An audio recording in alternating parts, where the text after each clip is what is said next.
Bonjour et bienvenue pour une petite balade sur le net. Aujourd'hui, je vous propose un nouveau concept de vidéo où l'idée est de vous présenter les informations importantes que j'ai pu voir ces derniers jours. Laissez-moi un commentaire si ce type de contenu vous intéresse ou si vous avez d'autres idées de vidéos. Commençons de suite par une actualité qui fait débat, l'arrivée de la 5G en France. D'ici la fin de l'année, tous les opérateurs de téléphonie proposeront des offres 5G. Au lancement, seules les grandes villes seront couvertes. Alors la 5G, c'est quoi? C'est un nouveau réseau mobile qui va nous offrir un Internet ultra rapide sur nos téléphones portables. On nous promet, grâce à la 5G, une multitude de nouveaux services, par exemple pour les objets connectés ou la télémédecine. Que l'on soit pour ou contre, la 5G est bien arrivée en France. On continue avec deux actualités pour un même thème. Avec Internet, le gratuit n'est jamais acquis. Et c'est deux grosses entreprises qui nous le prouvent, Yahoo et Google. Premièrement, Yahoo nous annonce que la redirection des messages à partir des comptes Yahoo gratuits ne sera plus possible à partir du 1er janvier 2021, soit demain.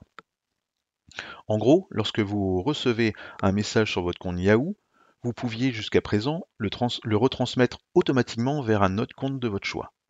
C'était pratique pour lire l'ensemble de vos comptes mail sur une unique adresse mail. À partir de janvier, ça ne sera plus possible avec vos comptes Yahoo, sauf si vous passez à un compte payant. Sur le même thème de la fin du gratuit, c'est Google qui annonce la fin du stockage gratuit et limité de vos photos sur Google Photos. Jusqu'à présent, si vous possédiez un compte Gmail, vous aviez la possibilité de transférer toutes vos photos sur Google Photos, quelle que soit la taille que cela prenait. À partir de juin 2021, vous devrez vous contenter des 15 gigas offerts par Gmail. Du coup, si vous avez plus de 15 gigas de photos, deux solutions s'offrent à vous. Soit transférer toutes vos photos sur un autre moyen de stockage, que ce soit sur Internet ou sur votre ordinateur, ou alors payer Google pour de l'espace supplémentaire. Alors avec ces deux annonces, j'espère que cela ne présage pas la fin d'autres services gratuits. À suivre. Autre actualité, celle-ci liée au Covid-19, les pirates profitent de la période que nous vivons pour lancer de multiples attaques, autant sur les particuliers que sur les entreprises. Alors comment cela se matérialise?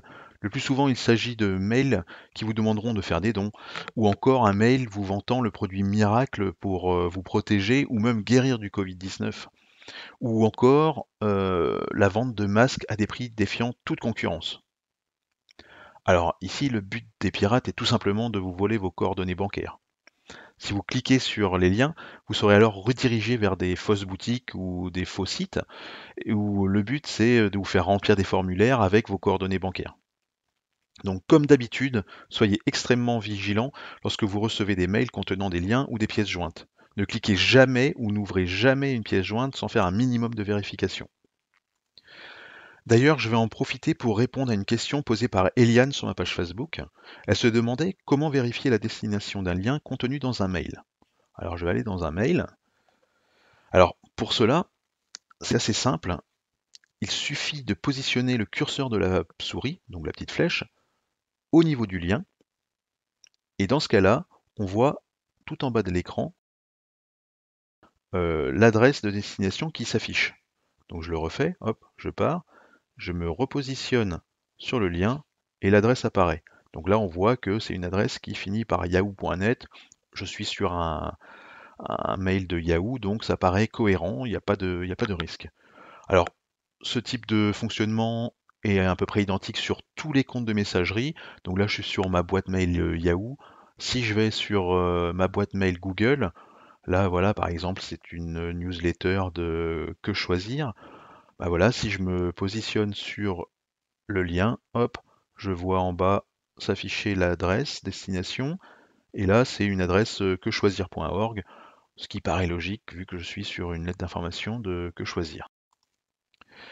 Comme Eliane, n'hésitez pas à participer aux publications de ma page Facebook et à poser des questions, j'essaierai d'y apporter la meilleure réponse. Alors pour finir, je souhaitais vous remercier. Vous êtes de plus en plus nombreux à suivre les publications du Coin Retraite.